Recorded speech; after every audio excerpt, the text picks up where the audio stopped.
the victim. We don't see stories like this very often. A DoorDash driver who went viral claiming she was sexually assaulted on a delivery, only police say that's not what happened at all. And now she's the one facing felony charges, and a grand jury just made a major decision. So what really happened inside that house? And did she cross a line? We're on the case presented by Law and Crime. I'm Chris Stewart.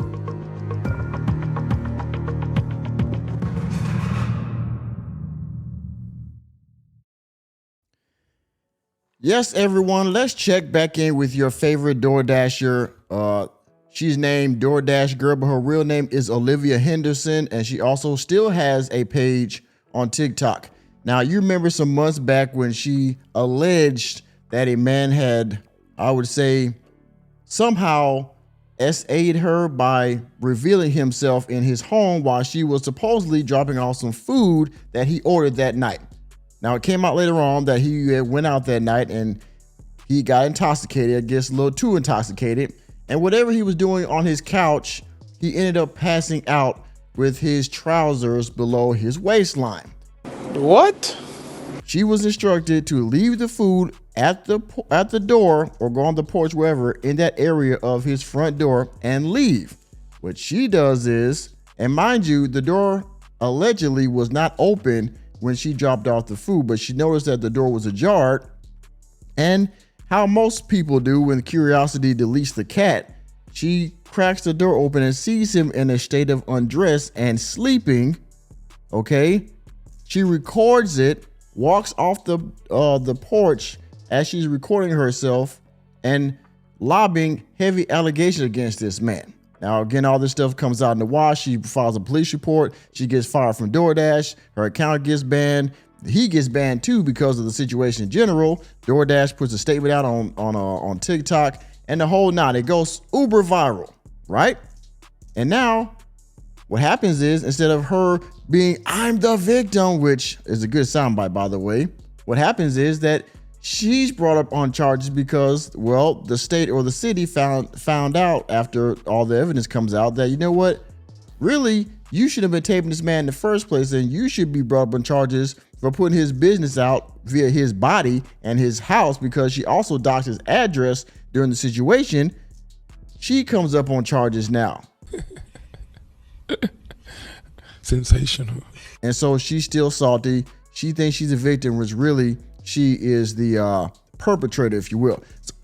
So, excuse me, let's get into this long crime video that explains her charges, how we got to where we are, and what her future might be coming up in court, in criminal court, by the way. So we're going to get into all this. Of course, before I do, hit the like button. If you're new to the channel, hit the subscribe button and the notification bell. If you want to further contribute to the channel, I implore you to go down there and hit that join button, become a member of the channel. Hype the video up if you would, please. That will help me out in the algorithm. And hit the Cash App, $ Mr. Normie. So let's let Chris Stewart talk to us about Olivia Henderson, aka the DoorDash Girl. This story begins in a way so many do on a typical night. Someone orders some food to be delivered by DoorDash, and a driver shows up to make a delivery. And according to police, when they get there, this is where things become very unique, let's just say. The front door of the house was open, and inside there was a man who was passed out on his couch, allegedly with his pants and underwear down. So this woman, the driver, Olivia Henderson, per police, does what probably no other delivery driver would do, you would think. She allegedly pulls out her phone and records the man. And then she goes a step further and puts that video on TikTok. And the story she tells, it is a very serious story. 3 days ago, October 12th, 2025, I was a victim of SA by a DoorDash customer while I was doing my job as a DoorDash driver. Hundreds of thousands of people. Now, most of y'all might have remembered this because, again, it went viral. A lot of people reacted to it. And by the way, I might add that there are still women out there that believes she is a victim of a crime when she clearly is not. Now, say what you will about the man that had his, again, pants and underwear down. How he got there, I believe they're going to explain. They might not. But it came out in an article or two how he actually got that way, or how he explained it, right? So I get it. He was, yeah. Anyway, But you recorded and put it on social media. He didn't lunge at you. He didn't try to, penetrate you or anything like that. He was clearly sleeping on his couch in his home, inside his home. All you had to do was put the food on the porch or next to the front door and leave. But you inserted yourself and made a big to-do out of the situation, and it wasn't necessary. And now you're on the hook for it. That TikTok. But according to the Oswego Police Department, that's not what happened. Police say the man was not a predator.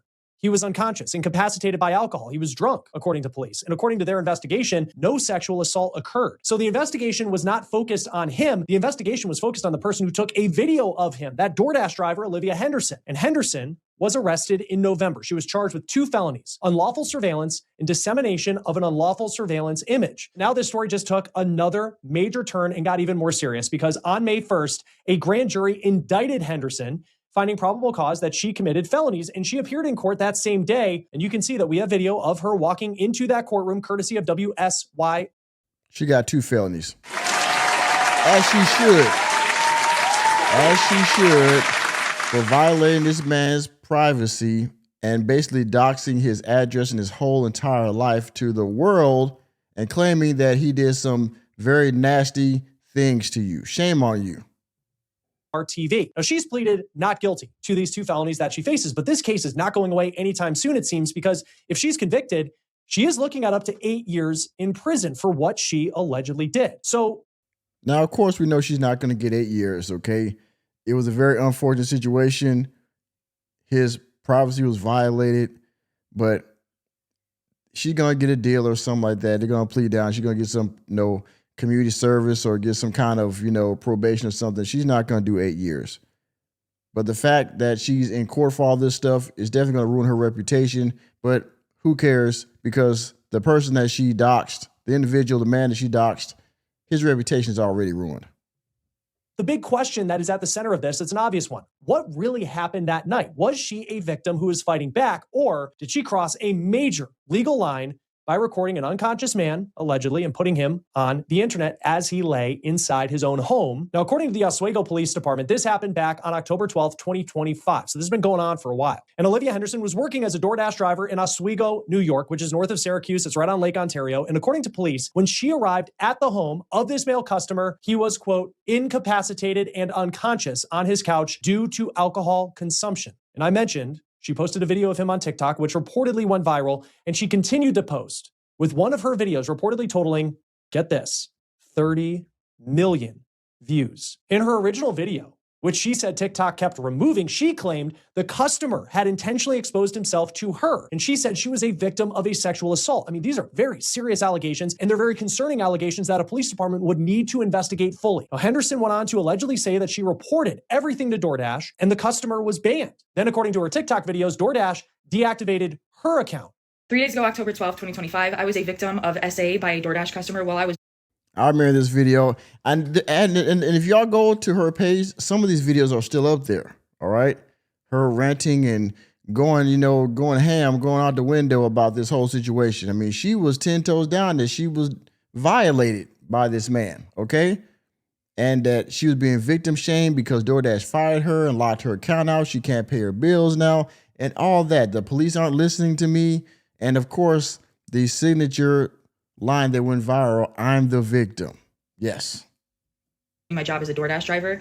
Excuse me if you've already seen this. This is my third time posting this because TikTok keeps silencing me and taking my videos down and giving me strikes. I reported it to DoorDash, and DoorDash did ban the customer. And then 2 days later, DoorDash banned me, which doesn't seem unrelated. I appealed, and they were supposed to respond to my appeal within 7 to 10 business days. And within 12 hours afterward, they had already denied my appeal. So I'm really never getting my DoorDash account back. And she said her only justice was exposing the man she claims assaulted her online.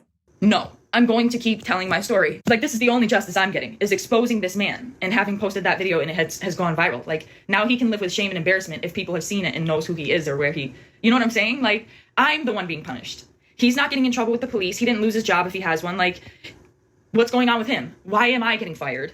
Why are my videos getting taken down? And why am I getting strikes? And in my opinion, right, if the situation happened as law enforcement said it did, you manufactured a situation and basically in your land of make-believe head this man assaulted you. And really, he was in his own house. Yes, he was intoxicated. He passed out. Again, what happened with his pants, that could use an explanation for, context and things like that. Of course, yes, I will not deny that. The fact that he passed out like that is questionable for sure, but he was in his home. So you weren't bringing the food inside the house for him to like set you up and close the door and corner you or something. You were a DoorDash delivery driver. You just put the food outside and leave. So basically you have to prove that he did this on purpose, which is what you're saying, that he did this on purpose, but he exposed himself to you on purpose for you to see this when you drop the food off. And that's what you have to prove. And really it's your word against his. Okay? So to most people, is maybe an accident? Yes. Does it require this level of, excitement, I guess? Most people say no. About to lose my account. I was assaulted. I'm the victim. I lost my job. I'm the victim. And Henderson was right. The police were not helping her. They were actually focusing on her. On October 16th, 2025, DoorDash posted its own statement on TikTok. It said, quote, "We've seen some tough and sensitive posts over the past few days, and we want to clear the air. No one should ever have to experience sexual assault, harassment, or abuse, and DoorDash never deactivates someone for reporting it, full stop. We take these reports incredibly seriously and work closely with law enforcement to investigate and support those affected. In this case, the Dasher let us know about an experience that made them feel unsafe, and that is exactly what we always want Dashers to do. Our team immediately began investigating and has been in direct contact with law enforcement and is prepared to fully support any of their efforts. However, posting a video of a customer in their home and disclosing their personal details publicly is a clear violation of our policies. That is the sole reason that this Dasher's account was deactivated along with the customers while we investigated. We've also ensured that the Dasher has full access to their earnings. We know these are sensitive situations, and we want every Dasher to know if you ever feel unsafe or experience something concerning, come to us. We're here to listen, act, and support." Now, the man depicted in the video cooperated with investigators and provided a statement. Police determined that he was unconscious at the time and he was not capable of any intentional act. The statement goes on to say, quote, "The video, along with the subsequent investigation, indicates that the male was incapacitated and unconscious on his couch due to alcohol consumption. The video was taken from the exterior of the male's residence. The DoorDash driver subsequently posted the video to social media, where it drew significant attention. It was I want y'all to read that. I want y'all to let that settle on your spirit for a second. I want y'all to let that marinate, okay? The male was incapacitated and unconscious on his couch due to alcohol consumption. Okay? So he might not have realized that he was already sleeping. He was in a state of undress that was, in bad taste, right? The video was taken from the exterior of the male's residence. Let that sit on your spirit for a second. The video was taken from the exterior of the male's residence. Now, again, you could say that he left the door open on purpose, left it cracked on purpose. Can't prove that, right? Why? Because he was unconscious and passed out. So you can't prove that he did any of this stuff on purpose. Had his pants down, the door open, all the door cracked, whatever. You can't prove that he did this on purpose, right? But the DoorDash driver posted the video on social media where it drew significant attention. I believe that was on purpose. Now, could she feel like she got done wrong because she saw this guy's member of his body and she didn't want to? I can understand that. However, in a rational sense, he didn't understand it. Now, maybe she's still trying to process that. Maybe in the moment she was feeling like she was done wrong. And I can even understand that to a certain degree, right? You walk up on somebody's house and drop off some food and the door's cracked and you look in there and the guy's pants are down. You're like, what the hell's going on? Okay. But if you further the situation by opening the door, recording him, and then post on social media, well, now you have created a situation. And that's where the police, I believe, are going with their thought process. Further discovered that the DoorDash driver had made claims of being sexually assaulted during this incident. The investigation by the Oswego Police Department determined that no sexual assault occurred. The male depicted in the video cooperated with police and provided a statement, end quote. And that is a blistering response to very disturbing allegations that were made allegedly by Olivia Henderson. Then we go a month later, November 10th, 2025. Weeks after her videos went viral, Henderson was arrested. She was charged with 2 Class E felonies, second-degree unlawful surveillance and first-degree dissemination of an unlawful surveillance image. And then, of course, she was indicted. She pleaded not guilty, and that is where we are today. Henderson is due back in court on June 5th, 2026. Joining us. Well, there you have it, ladies and gentlemen. She's being charged with 2 felonies. Again, like I said, like you saw that post just a second ago. Let me see if I can run it back. Okay, I'm not going to read it for purposes of YouTube, but you see it, right? There are people out there that still believe that this young lady has been done wrong, that she was essentially, this man revealed himself to her on purpose. I'll let y'all debate that down in the comment section, but I think this is an honest mistake on this man's part. He was drunk, because I think in his statement he said that he was out that night. He got too drunk. He came home. Somehow his pants was down and he was passed out. And then she walked, but he ordered the food before he passed out because, of course, he's drunk. He wants to get some food before he goes to sleep. I don't know, maybe he was on his phone checking some stuff out before he passed out. You know, that's why his pants down. I don't know. But in any case, she created this situation, I think, and I believe law enforcement also believes that, and that's why they took the direction that they took. So, I mean, we'll see about it, okay? But y'all let me know what y'all think about it down in the comment section. As always, I think that she created the situation and she freaked out maybe on the initial situation, but under further review, it's not what it seemed, okay? Or not what she made it seem like. Y'all let me know what y'all think about it down in the comment section. And please, please hit the like button, hit the subscribe button, and the notification bell. We're out of the door, and I will see you on the next video.